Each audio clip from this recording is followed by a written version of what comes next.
அண்ணா பல்கலைக்கழக மாணவி வன்கொடுமை குறித்து பேசாமல் பொள்ளாச்சி சம்பவத்தை மேற்கோள் காட்டி முதலமைச்சர் மு.க.ஸ்டாலின் பேசியிருப்பதாக அதிமுக பாஜக கண்டனம் தெரிவித்திருக்கும் நிலையில் இந்த விவகாரத்தில் முதலமைச்சர் வெளிப்படைத்தன்மையுடன் செயல்படுவதாக திமுக தோழமை கட்சிகள் தெரிவித்துள்ளன.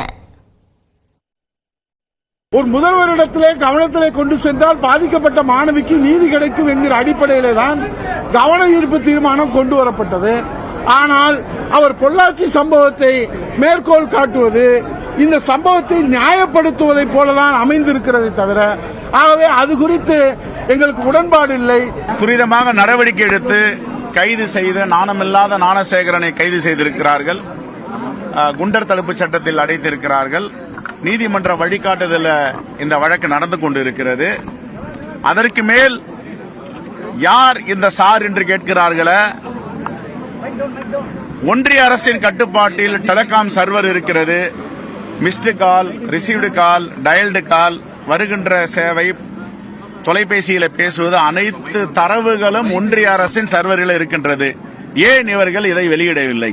அந்த பாலியல் வன்கொடுமையில் ஆளான அண்ணா பல்கலைக்கழக மாணவிக்கு நேர்ந்த அந்த கொடுமையை விட இவர்கள் பொதுவெளியில் இதை பேசும் அரசியல் மிக மிக கொடுமையாக இருக்கிறது. ஆகவே மாண்பு முதலமைச்சர் இதில் ஒரு வெளிப்படை தன்மையோடு நடவடிக்கை எடுத்துக் கொண்டிருக்கிறார். மாணவிக்கு நேர்ந்த கொடுமையை பற்றியெல்லாம் பெரிய அளவிலே கவனத்தை எடுத்து இந்த அரசு செயல்படுவதை பற்றி குறிப்பிடாமல், சம்பந்தமே இல்லாமல் பொள்ளாச்சி பாலியல் சம்பவத்தை பற்றி அதிகமாக பேசி மற்றும் அந்த குறிப்பிட்ட வழக்கில் தொடர்புடைய நபர் யாராக இருந்தாலும் நடவடிக்கை எடுப்போம் என்பதோடு முடித்துக் கொண்டிருக்கிறார்கள். இந்த அரசு பெண்களுக்காக மகளிர் உரிமை தொகை கொடுக்கிறது என இந்த கவன ஈர்ப்பு தீர்மானத்திற்கு சற்றும் சம்பந்தம் இல்லாமல் பதிலளித்திருக்கிறார். நான் தவறு செய்தவர்கள் யாராக இருந்தாலும் கட்சி பாராமல் அவர்கள் மீது நடவடிக்கை எடுக்க வேண்டும் என்பதுதான் என்னுடைய நிலைப்பாடு.